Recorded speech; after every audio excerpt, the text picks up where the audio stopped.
Hey guys, we're going to go over our Forex trades today, Tuesday, July 15th. We're doing this a little early because our hands have been tied because Janet Yellen started her testimony. She was supposed to start around 10 a.m. She didn't start until about 10:17 a.m. on the East Coast, so she was about 17 minutes late. She gave her opening remarks for about 10 or 15 minutes, and then she opened it up to questioning, and they're still going over questioning. Incredibly, nobody is asking her any real questions, or at least nothing that we've heard so far. No questions about the labor participation rate being at 30-plus year lows. No one talking to her about real unemployment being up at 15, 16, 17%. Nobody asking her questions about these people that no longer receive unemployment benefits because it's expired, they can't get a job, and the government just says they segued into retirement. Nobody's asking her anything about the inflation that you and I are feeling at the grocery store, at the pump, at many other retail locations. Meanwhile, in her testimony, she's talking about inflation being at 1.5%. That their target is 2%. We're not even there yet. How she's talking about equity prices being at all-time highs. How the housing market has not been doing as well lately. No one's asking her any questions. No one asked her. Someone did ask her about a possible bubble. If the Fed could stop a bubble. Of course they can't stop a bubble. I mean, they're asking her questions that are absolutely absurd. It's either, I gotta tell you, it's either they're all in on it. All these congressmen and senators, Chuck Schumer was there. Either they're all in on it or they're all stupid. I find it extremely hard to believe that they're all stupid when it comes to the economy, when it comes to unemployment and inflation. So you have to believe that they're all just in on it, and it just all becomes a show. And they're putting on a show for the markets. They don't want to disturb, rock the apple cart too much, stuff like that. The market was up slightly. The equity market was up slightly prior to her statements, and it has since sold off. And even that hasn't been very violent. As far as the U.S. dollar actually rallied on her comments, and her comments actually were quite negative.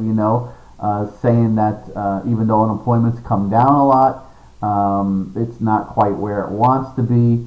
The housing market's been weak, manufacturing's been weak. Yet she even said that they need to continue the policy of low interest rates and the QE and trying to get inflation to go up. But yet in the Fed minutes just last week, we all know QE is set to end as long as the economy doesn't take a bad turn, set to end in October. I got to tell you, it almost sounded like they're laying the groundwork to continue QE a little bit longer than the Fed minutes indicated last week. But how the U.S. dollar rallied on it is beyond me.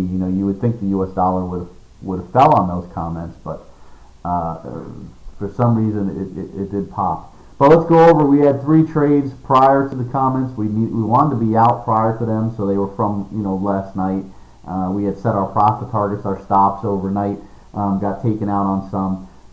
After the 3 trades, we lost 15.6 pips. Got beat up a little bit today. It was really in one trade, the pound to yen, as you see here.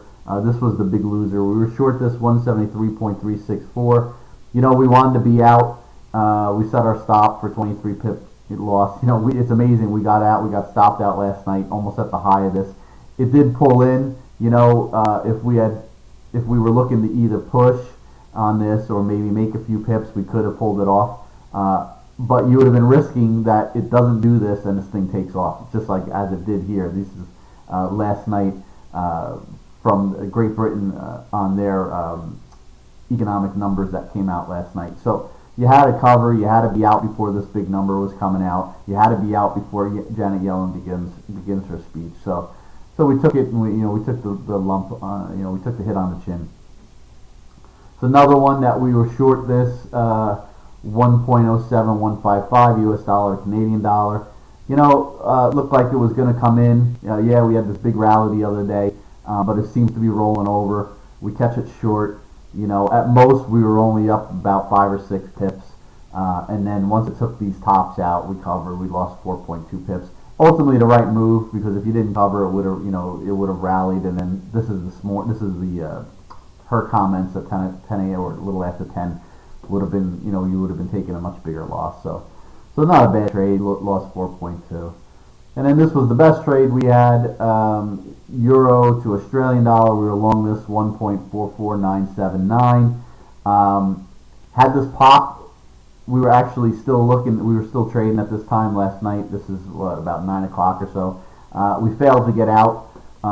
So we had our stops in place, down here. Never came down. So the thought is, well, if she comes back to this area, let's just get out, because it could come back here or approach it, fail, and reverse. Unfortunately for us, we got out. We picked up 11.6 pips and it popped through it. But again, this happened. We had to make a decision on what we were going to do with this before we wrapped up our trading. So and plus you want to be out again. You want to be out before any big announcements from Great Britain, even though this is Euro and Australian. The Great Britain could still affect it, and definitely have to be out before Janet Yellen starts speaking. Also at 8:30 we had retail sales here in America, so not bad. Picked up the 11.6 pips. So overall, we lost 15.6. Could have been worse. Could have been better. But it is what it is. This was this very first trade we showed you, the pound yen, was the one that really hit us or hurt us the most. Losing to 23. This was nothing, losing 4. And this was decent, picking up 11. Unfortunately, this pop didn't happen at this time. If it would have happened at this time, we were going to be looking to get out right up in this area, right where she ran to, and we wouldn't have been leaving so much on the table. We would have been picking up about 20 more pips, and we actually would have been up on the day. But unfortunately, the timing just wasn't there for us. So we'll move on till tomorrow. Yellen speaks again, although she's just going to pretty much reiterate what she said today. So I don't think it'll be much of an impact when she speaks. So we should be able to trade tomorrow pretty freely. So that's it. Wrap it up. If you're still trading now, good luck. If any signals are coming out, they'll be coming your way. You got to stay on your toes while she's speaking. She's still giving her, opening herself up to questions. So you got to be careful. All right. So have a great rest of your day, and we'll be back tomorrow, assuming we get action.